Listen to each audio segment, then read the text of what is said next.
There is a fifth dimension, beyond that which is known to man. It is a dimension as vast as space and as timeless as infinity. It is the middle ground between light and shadow, between science and superstition, and it lies between the pit of man's fears and the summit of his knowledge. This is the dimension of imagination. It is an area which we call the Twilight Zone. It's July 22nd, 1994. You've arrived at the then-named MGM Studios to be among the first to ride Disney's newest attraction, the Tower of Terror. For months, the then-tallest Disney structure could be seen for miles as it was being constructed, and today, you get to finally experience your own Twilight Zone adventure. As you make your way into the attraction's gate, you weave your way through the overgrown gardens of the abandoned and dilapidated hotel grounds. The sounds of turn-of-the-century big band music can slightly be heard as you anxiously make your way closer to entering the lobby of the Hollywood Hotel. When you enter the doors of the lobby, you seem to be thrust back in time to the 1930s, and for those who are fans of the Twilight Zone, you will soon realize the building is littered with cameos and Easter eggs from the beloved television series. After the lobby, you are guided to the library where even more mementos of the show can be seen. The power goes out, and out of the darkness you hear a familiar voice. Hollywood, 1939. Amid the glitz and the glitter of a bustling young movie town at the height of its golden age, the Hollywood Tower Hotel was a star in its own right, a beacon for the show business elite. Now, something is about to happen that will change all that. A door opens as you are asked to make your way through the boiler rooms to gain access to your own personal service elevator. Once aboard the elevator, you're visited by the spirits of the unfortunate few who lost their lives that fateful night the tower was struck by lightning. Like most who had seen the commercials at the time and heard the screams from outside of the hotel, you would assume your drop is inevitable. But to your surprise, the elevator moves through the hotel, free of its elevator shaft restrictions. You have now entered the Twilight Zone. Cool, it's a dark ride, you say, but the moment quickly fades and suddenly, you are free-falling in your elevator at close to 40 miles an hour, dropping around 130 feet.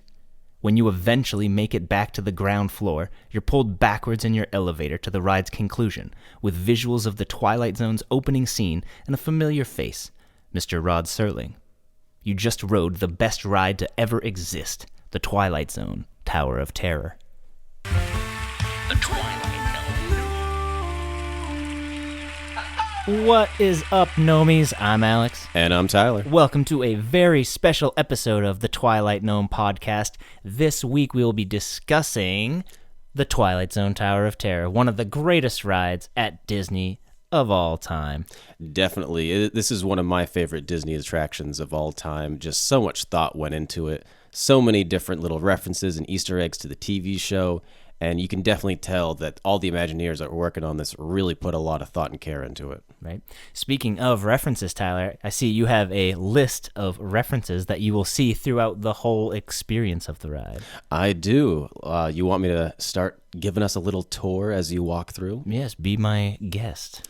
All right. So once you actually walk into the Twilight Zone Tower of Terror building itself, the first room that you enter is the lobby. And there's a couple of different references that we have here in the lobby itself, starting us off with a poster that says Anthony Fremont and his orchestra performing in the hotel's Tip Top Club. And this is a reference to It's a Good Life, and it's ironic due to the fact that Anthony obviously hates singing. You're a bad man. You're a very bad man. And then there's a couple of extinct references that used to exist in the Disney California Adventure version of the ride, and those include a gold thimble with the sign next to it saying, "Looking for the perfect gift for mother? It's the very thing you need, available at our gift shop." And there was also a broken stopwatch with a sign next to it stating, "A great conversation piece, available in our gift shop." And there was also a door labeled 22. So quite a few different cool things that used to exist at Disney California Adventure there. Let's just give a huge thumbs down to Disney's California Adventure for ever letting that happen. I know, what a bummer. And then they replaced it with Guardians of the Galaxy. Have you gone on that? I did. That ride was not fun at all. No I mean, shit. still You still fun drop, because it's a right? drop ride, but it's just not the It same. doesn't have the charm. Yeah, there's no charm to it at all. And the whole reason that they try to give to explaining why you're dropping is kind of dumb too. And What is the reason? they're saying, they need to like scan your hands for the prison, so you're supposed to put your hands up when you're dropping, and it's just really Or dumb. is it like Rocket like breaking you out of prison or something? Yeah, Rocket's breaking you out of prison. It's just so I don't know. it is. It's extremely predictable. That is unfortunate. But anyway, I think we go into the library after that. Correct. So then after the library, after the lobby comes the library. And in the library, we get a number of different cool references hidden all throughout. So high up on the different bookshelves, there's a couple of different things you can see, one of which is a little spaceman. And that spaceman is from the Invaders. And high up on a different shelf, you'll see the Mystic Seer from the episode Nick of Time. Are you just going to stay here? I don't know. This machine is predicting our future. Do you think I could just walk away from it? And then, scattered in different places along the library, you'll also see the book from To Serve Man. And there's also books on the shelves which are scripts from the actual show itself. And then you'll also see a cracked pair of glasses from Time Enough at Last, a trumpet from A Pass at a Trumpet. And then behind the grates, there's two sets of letters, one addressed to Rod Serling, the other to Victoria West. Now, Victoria West, anyone that is familiar with the episode A World of His Own will recognize that name. These are the letters that Victoria and Rod were writing each other. And everyone always knew that, Rod, you're not supposed to be here. He was sneaking in. He didn't even exist. So then, Alex, do you remember what happens after you leave the library? I believe we head to the boiler room. That is correct. So a secret door opens, and now we are in the boiler room. And the only references in the boiler room used to exist in Disney California Adventure, so they're gone now, unfortunately. But the two references were, one, there was a chalk outline from Little Girl Lost. And then further along, when you got to a workbench, you would actually hear the little girl in a different location. You could hear her giggling. And then also on that same workbench was a magazine that said Popular Mechanics Magazine. Do you remember what that's from? I Sing the Body Electric. Correct. So those were really the only things you could really see I in can the think boiler of a room. very loose connection to the boiler room. What? Pat Hingle, who played Horace Ford, played also in the TV miniseries of The Shining, where he was showing Jack Torrance the boiler room. Very loose, but I would like to think of Pat Hingle being down in the Twilight Zone Tower Terror basement, still hanging out with Pinky missing. You remember this? Was that in the movie that... No, the one with Steven Weber, the one Stephen King made. Oh, okay. In 97. The less popular one. It is very good, though. Oh, nice. So then once you leave the boiler room, you're actually getting on the ride attraction itself. And there's a couple of really cool references here that I've never noticed. Next time I go on the ride, I'm definitely going to be keeping I was an going to say, when you eye said out for. actually on the vehicle itself, I can't think of a single one. So It's that, it's the elevator from. So it actually both two of them have to do with the elevator's inspection certificate. So the inspection certificate on the elevator reads 10259. Do you know what that's in reference to? I don't. If you think of it as a date, 10 for October, Oh, yeah, 2, and then 5/9/1959. The first episode of The Twilight Zone. Exactly. So Okay, they I made like it. Yeah, they made the elevator inspection number the date that the Twilight Zone first started, and the person that signed the elevator inspection. I remember this from a previous episode of ours, correct? I believe you brought it up in I don't think I trivia. brought it up before. Is it Frisbee? No, it's Cadwallader is the signer. Oh, yes. It's been a long time. That was our third episode of our podcast, but I That do was. remember that. We I did don't talk remember about if it.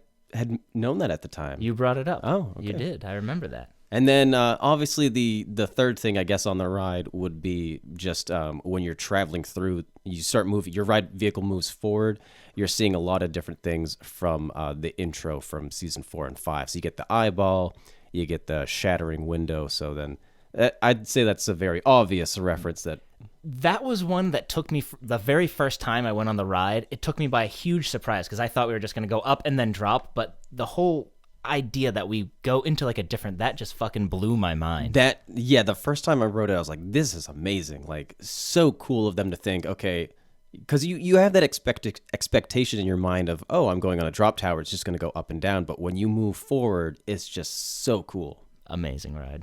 So then at the very end of the ride, you're in the basement, and there are two things. Do you remember what two things you see in the basement before you unload? Unload, giggity. I believe the dummy is one of them. Correct. Just tell me this, wise guy. You did admit that you were superstitious now, didn't you? And I can't think of what the other one is. The other is a slot machine from The Fever. Oh, Franklin. Beautiful. And then last but not least, you're finally off the ride, but the references do not stop. Now you're in the gift shop / exit area. And then one of the things you'll see is a menu for the Sunset Room. And on it has a bunch of different food items. And for anyone that's a big fan of the Twilight Zone, they'll recognize some of these names for the food sound a little familiar. So I'll read some of them to you, and you let me know if you know what they're talking about. So one of the foods is called Whitefish Matheson.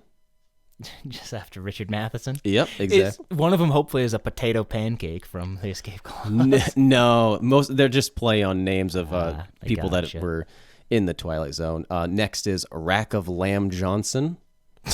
Like Lamont Johnson, the producer. Or who is Lamont Johnson? This is for George Clayton Johnson. Oh, all right. Yeah. You have Bolognaise Beaumont. Charles Beaumont. Yep.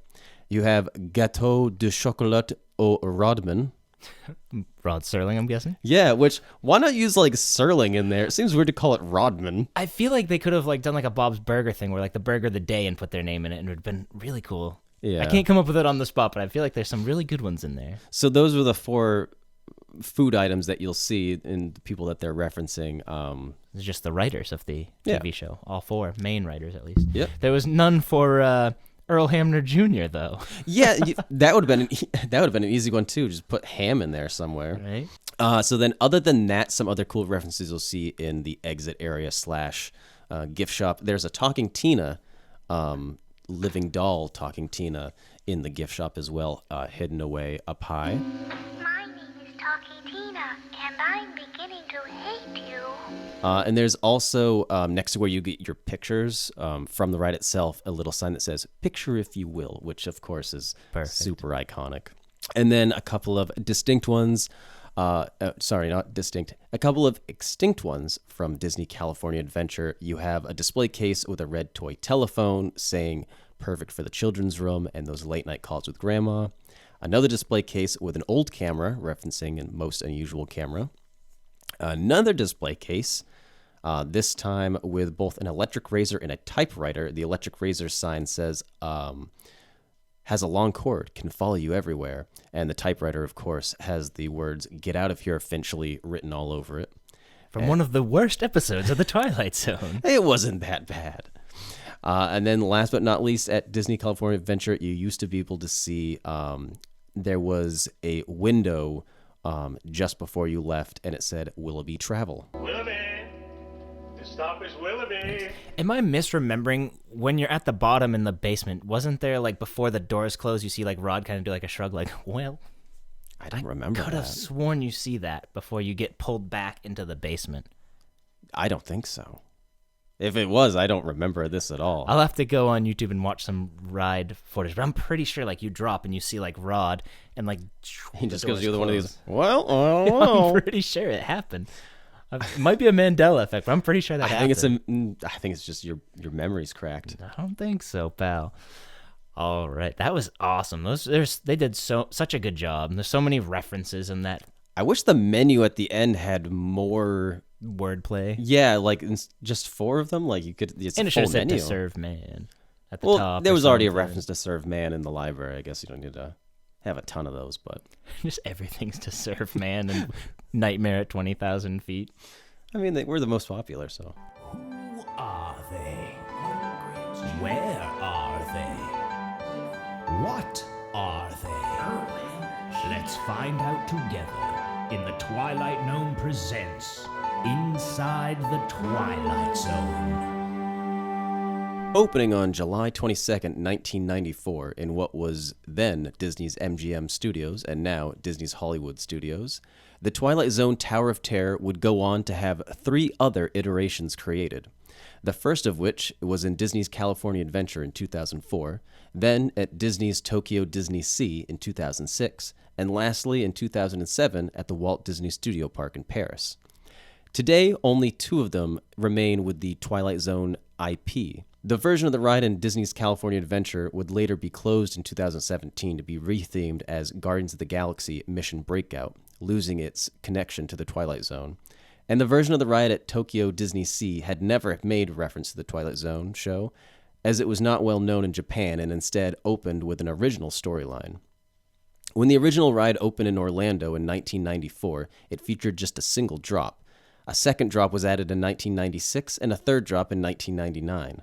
Then, in 2003, we got what is the current iteration of the ride with its randomized multi-drop feature. The design of the original Tower of Terror in Orlando was built in the Spanish colonial revival style, so that the tower, which stands at 199 feet tall and is visible from the nearby Epcot Park, would blend in with the Moroccan pavilion skyline.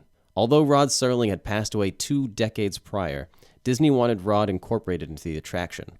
The solution was to find a voice actor with the help of Rod's wife, Carol, that would be able to deliver a believable imitation of Rod's iconic voice.